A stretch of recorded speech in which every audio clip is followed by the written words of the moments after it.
The crystal chandelier cast dancing shadows across the marble floor as 17-year-old Madison Ashworth stared at yet another failing grade. Her hands trembled, and not from fear of her father's reaction, but from the crushing weight of her own inadequacy. Despite having the world's most expensive tutors, attending the most prestigious prep school, and possessing every educational advantage money could buy, she had become a professional failure. Each red mark on her transcript felt like another nail in the coffin of her self-worth. Madison's father, tech mogul Jonathan Ashworth, had built his empire from nothing, transforming a garage startup into a billion-dollar corporation. Yet his greatest challenge wasn't conquering markets or outmaneuvering competitors, so it was understanding why his brilliant daughter, surrounded by every privilege, couldn't pass a single class.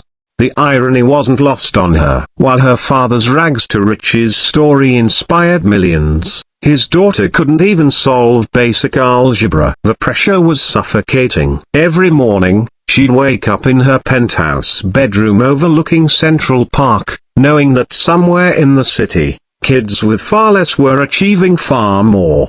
That Tuesday morning started like any other disaster. Madison stumbled through her calculus exam, her mind blank as she stared at equations that might as well have been written in ancient hieroglyphics. By lunch, she was hiding in the library, tears streaming down her face as she clutched another D- quiz. "Hey there, you okay?" The voice was gentle, accented with the warmth of someone who'd seen real hardship. Madison looked up to find a janitor in mid-40s, wearing a worn grey uniform with Louis embroidered on the pocket. His weathered hands held a mop, but his eyes held something she'd rarely encountered: genuine concern without judgment. "I'm fine," Madison lied, hastily wiping her tears. Louis set down his mop and sat across from her, ignoring the invisible social barriers that usually kept their worlds apart. "You know, my daughter Emma used to cry over math homework just like that." Smart as a whip,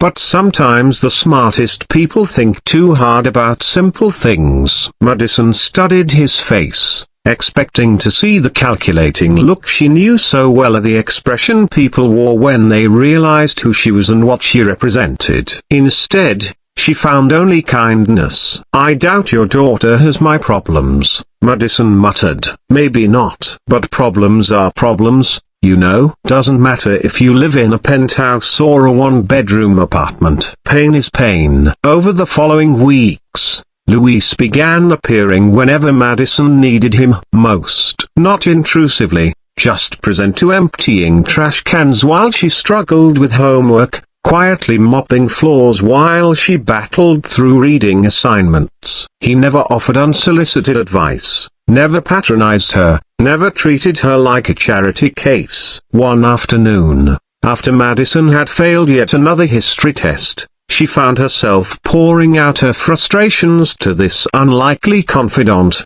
"I don't understand it," she said, gesturing helplessly at her textbook. "I have the best teachers, the most expensive programs. My father spent more on my education this year than most people make in a lifetime. So why am I so stupid?" Louis paused his work, leaning against his cart. "Can I tell you something? My Emma, she's at Columbia now, studying engineering, full scholarship. But when she was your age, she was failing everything too." "What changed?" "She learned to start at zero." Madison frowned. "What does that mean?" "Come here," Louis said, pulling out a crumpled piece of paper from his pocket. "Emma used to get so overwhelmed by big problems that she'd freeze up. So I taught her my system. When you're building something, whether it's a company like your father did, or just understanding a math problem, you start at zero. You don't worry about the end goal, you just take the first step."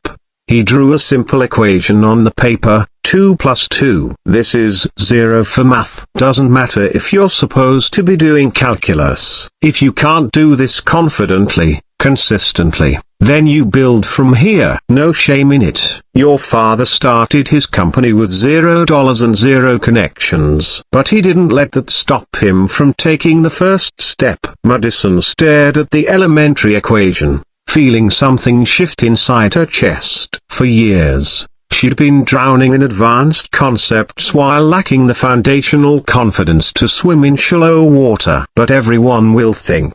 Everyone will think what? Louise interrupted gently. That you're human? That you're brave enough to admit when you need to start over? Takes more courage to start at 0 than to pretend you're already at 100. That evening, Madison did something she'd never done before. Instead of pretending to understand her calculus homework, she pulled out elementary math workbooks and started at the very beginning. For the first time in years, she answered every question correctly. The transformation wasn't immediate or magical. Madison spent months rebuilding her foundation, working through concepts she should have mastered years earlier. Louise would check on her progress, offering quiet encouragement and sharing stories about his own journey raising Emma as a single father while working multiple jobs. "You know what Emma taught me?" Louise said one day as Madison proudly showed him a B+ on a geometry quiz. "She taught me that being smart isn't about knowing everything. It's about being brave enough to admit what you don't know and curious enough to learn it." As weeks turned to months, something remarkable happened. Madison's grades began to climb, but more importantly, her confidence grew. She started participating in class discussions, asking questions without fear of judgment, and even helping struggling classmate Issa because she understood what it felt like to be lost. The real test came during junior year finals. Madison's calculus exam, the same subject that had terrorized her for months, lay before her. But this time, instead of panic, she felt prepared. She built her understanding step by step, starting from 0 and working her way up. She finished the exam with 15 minutes to spare. When the results came back, Madison stared at the paper in disbelief. An A-.